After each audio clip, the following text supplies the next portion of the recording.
جرنیلانو ته هم وایم حکمرانانو ته هم وایم او په دغه پارلیمنټري کمیټي آن نیشنل سیکیورټي په دې کې موجود پارلیمنټیرینز او سیاستدانانو ته هم وایم چې د خدای خاطره دې خاورې له امن ورکړي دا د ډالرو دا جنګ په دې خاوره نور بند کړي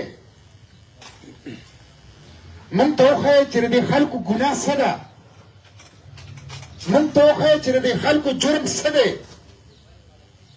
21 ملټري اپریشنز تا وکړل 22 ملټري اپریشن تا روان کړی د بغیر د اعلانه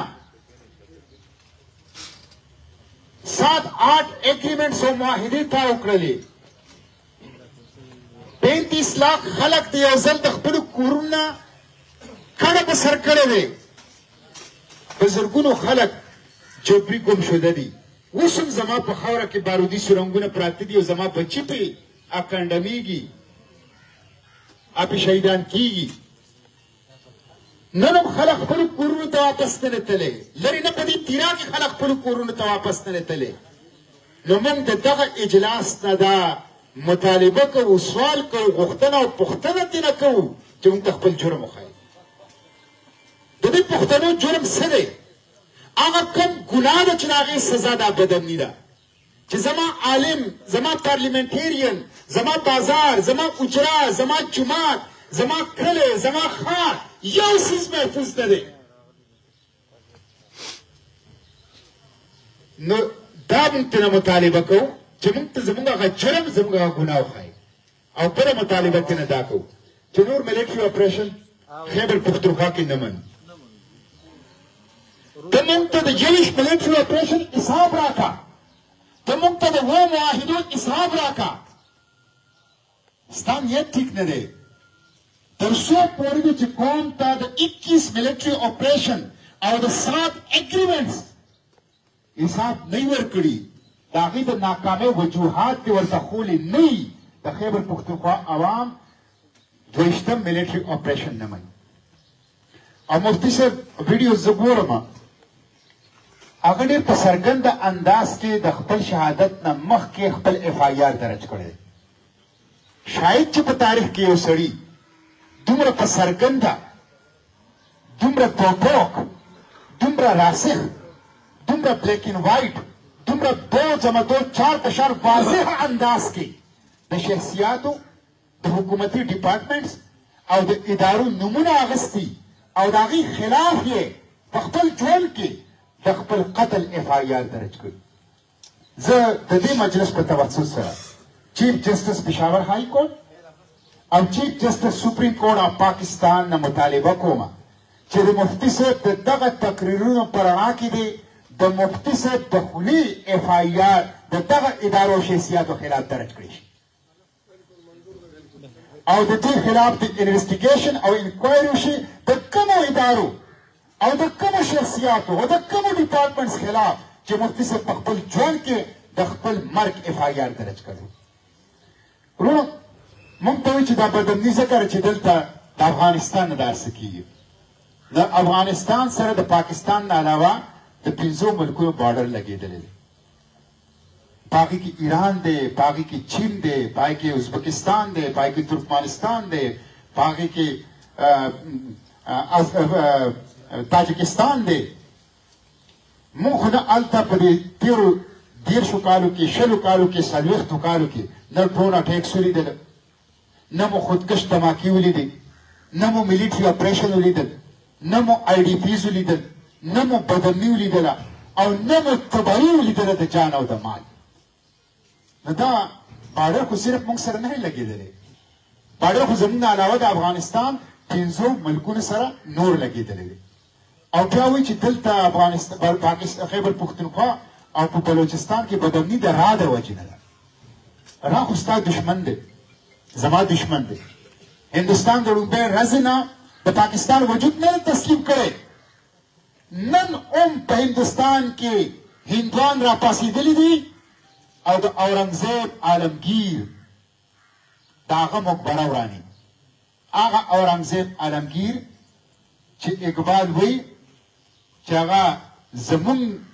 د ترکش آخري تیرو په دې هندوستان کې ترکش مارا خدم کې آخري د اسلام آخري تیرو په هندوستان کې هغه زموږ دشمن دی د هغه نه ګیله نشته دی خو چې ته په بلوچستان او په خیبر پښتونخوا کې دا حرکت راکوي نو چې را د دومره لرې نه راځي نو ستا خپل وطن دی ستا خپل ملک دا ته څه کوې بیا دا خو ته د خپل ناکامۍ اعتراف کوې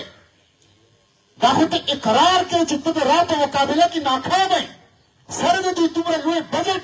او سره د دوی دومره لوی اکوپمنټس او ملیټري هارډویر او بله خبره دا ده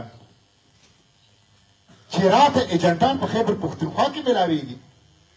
راته ایجنټان په بلوچستان کې ملاویږي د هندوستان بارډر خو پنجاب سره نږدې دی د هندوستان بارډر خو سند سره نږدې دی نو په سند کې امن دی په پنجاب کې امن دی او چې کوم بارډر لرې دی د بلوچستان او د خیبر پښتونخوا ته هلته راکوي نو که راکوي نو بیا چې د راکم ایجنټ تا نیولې د کلبوشن یادیو تر اوسه پورې دی هغه له پانسي ولې ورنه کړې ده ولې د کلبوشن یادیو تر اوسه پورې ساتلی دی ولې د کلبوشن یادیو له د دهشتګردۍ په جرم کې پانسي نشي ورکولی دا ستا بیا خپله ناکامیو نه اهلي ده چې د هغې سزا د پاکستان عوامو ته او د خیبر پښتونخوا او د بلوچستان عوامو ته بالخصوص ملاویږي عزیزانو څوک چې دلته د امن د امن بنیادي ضرورت دی د پاکستان په دستور کانسټیټیوشن آرټیکل 9 کې لیکلي دي چې د ریاست او د حکومتونو به دا بنیادي ذمهداري چې امن به ورکوي سیکیورټي اف ا پرسن لایف اینڈ لیبرټي هر یو کس ته به د ژوند او د ازادۍ تحفظ ورکوي دا د حکومت او د ریاست فرض دی او زموږ حکومتونه او ریاست په دې فرض پوره کولو کې ناکامه شوی دا ستا فرض دی چې ته به سیکیورټي ورکې ژوند ته به سیکیورټي ورکې ازادۍ ته به سیکیورټي ورکې د دغه امن دپاره چې موږ د حکومت نه غواړو مفتي صاحب غوښته په لوډ سپیکر بیا په چغو چغو دا خبره کوله چې امن راکړه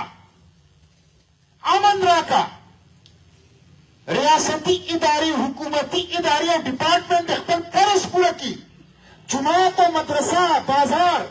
کلی او کور ښار دا د نرپیس کی امن دور کی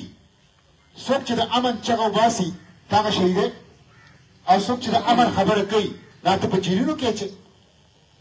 د نصیر خان کوکي خیل ملک نصیر خان کوکي خیل جرم څه دی نن هغه لرې لرې په دې رمضان کې د خپلو بچو نه لرې په سختو جیلونو کې صرف په دې وجه ساتلی دی چا وایي زما افریدو له امن ورکړه زما خاورې له امن ورکړه عبدالصمد د بنو دا هغه جرم څه دی د عبدالصمد خان د بنو یو ساده پښتون چې صرف د امن یو سپای دی د دې نه علاوه د هغه څه جرم نشته دی نن هغه په جیل کې ساتلی زه بلوچستان ته لاړم علي وزیر ته ګډاني جیل ته ملاقات کړه حق بلوچستان یوه ضلع ده په هغې کې په سارا کې یو جیل دی بلکل په سارا کې دشته کې په هغې کې علي وزیر ساتلی دی زه د ملاقات ته لاړم 2 ګنټې ملاقات مې ورسره وکړو ورو دا کوم ظلم دی علي وزیر یې 3 میاشتې پاډیاله کې وساته بیا یې سرګودي ته ولېږه بیا یې ګوجراواله ته ولېږه بیا یې بکر ته ولېږه بیا یې کراچۍ ته ولېږه بیا یې ګډاني ته ولېږه بیا یې سکر ته ولېږه اوس یې نوابشاه ته روان کړي جرم یې څه دی هېڅ جرم نه هېڅ جرم نه دا ظلم د ظلم نو څوک چې د امن دپاره د خیبر پښتونخوا په خاوره چغه پورته کوي هغه ته شهید کوي لکه د مفتي صاحب په شان او څوک چې د امن دپاره د خیبر پښتونخوا په خاوره چغه پورته کوي نو هغه لکه د ملک نصیر خان کوکي خیل او د عبدالصمد خان بلوڅي او د علي خان وزیر په شان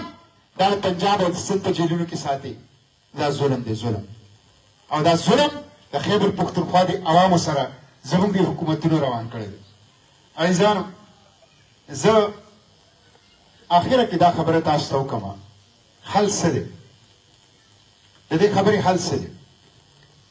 د دې خبرې حل دا دی چې زموږ د اسټابلیشمنټ او د حکومتونو نیت ټیک شي نیت یې ټیک نه دی نیت یې ټیک شي او په اخلاص وایي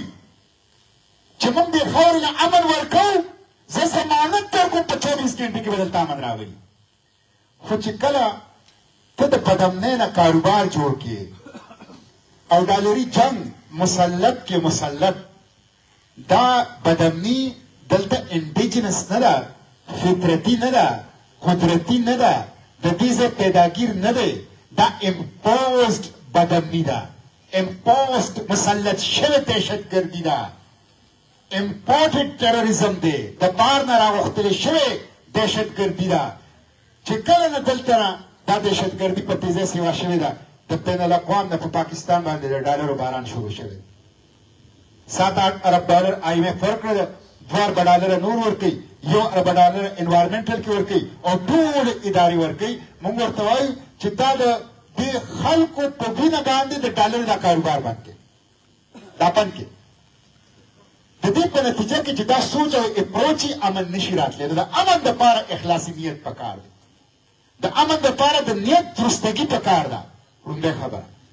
دویمه خبره زه د خیبر پښتونخوا عوامو ته وایم چې ګوره روزه خو به روزه دا فیصله تاسو خپله وکړئ فیل دي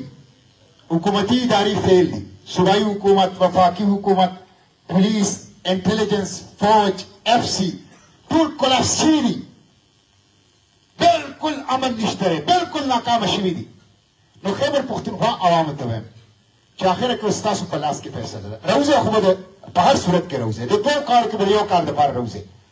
یا به د جنازو دپاره روزه د جنازو دپاره لکه څنګه د مفتي صاحب په جنازه کې په لیکونو خلک راوتي دا چې کم زر ته تاسو خلک نږدې دی دا چې چا سره مینه کوئ دا چې چا باندې د قربانۍ دعوې کوئ یا به د ډک خلکو جنازې اوچتوئ او د دې په جنازو کې په لیکونو شرکت کوئ او که چېرې دا نه کوئ او د دې نه ځان بچ کول غواړئ نو بیا د امن دپاره راووځئ په هره ضلع کې د امن دپاره داسې راووځئ لکه څه وخت مخکې چې سواتیان راوتي لکه څه وخت مخکې چې بلوچیان راوتي په لکونو په تعداد کې واړه او لوی د هر قسمه تفریق نه بالاتر د امن دپاره راووځئ او حکومتونو ته ووایئ چې دا ډرامې بندې کړئ دا د مرګ دا لبې نورې بندې کړئ دا زما په دې وطن باندې زما د وطن د بچو دا وینه تویل نور بند کړئ موږ په جنازو اوچتولو موږ په خپلو عزیزانو دفناولو ستړي شو زموږ تور سرې په سترګو کې اوښکې وچې شولې موږ ډېر تکلیف اوچت کړ دغه کافي دی بغیر د څه جرم نه بغیر د څه ګناه نه نو د امن دپاره راووځئ زه عوامو ته دا اپیل کوم علماو ته دا اپیل کوم اتحاد و اتفاق وساتئ هر قسمه سیاسي تفریق نه بالاتر هر قسمه مسلکي تفریق نه بالاتر هر قسمه پیشهورانه تفریق نه بالاتر ټول اتحاد او اتفاق سره یو موټی شئ د خپلو بچو دپاره د خپل جماعتونو د تحفظ دپاره د خپل مدارسو د تحفظ دپاره د خپل علماو د تحفظ دپاره د خپل قیادت او سیاسي مشرانو د تحفظ دپاره د خپل ښارونو آبادو د هغې د تحفظ دپاره په دې خپل خاوره د امن دپاره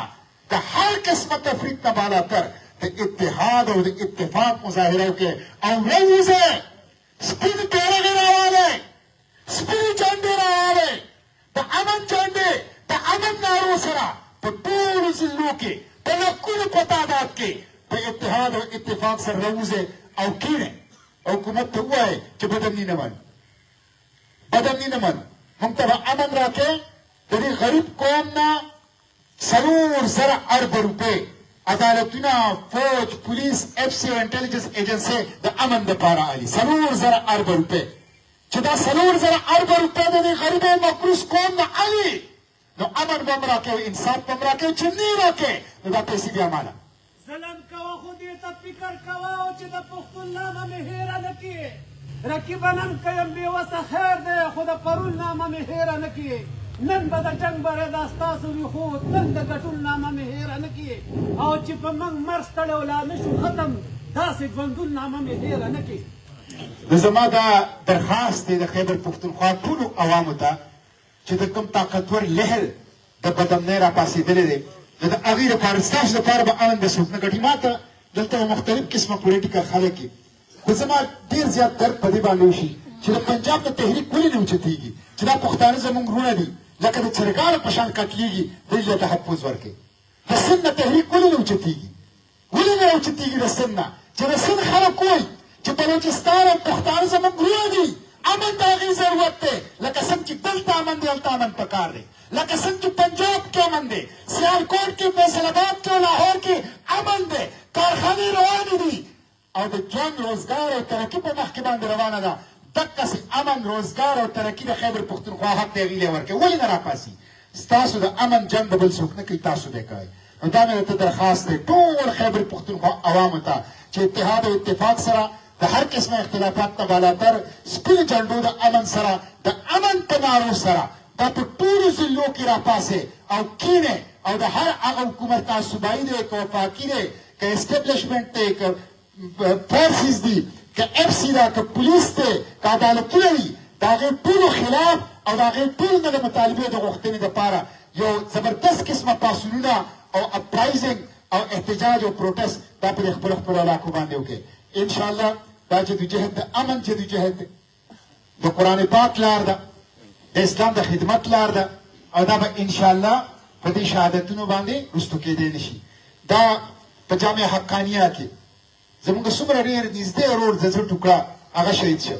بیا د هغې نه پس په وزیرستان کې یو ښایسته عالم دین په محراب کې چې هغه مونځ کو امامتي ورکوله هغه ته یې بند نصب کړی سره د اوو خپلو مقتدیانو هغه شهید کړی شو د هغې نه پس مفتي صاحب زموږ دا شهید کړی شو د هغې نه پس په بلوچستان کې علما شهیدان کړی شو دا شهادتونه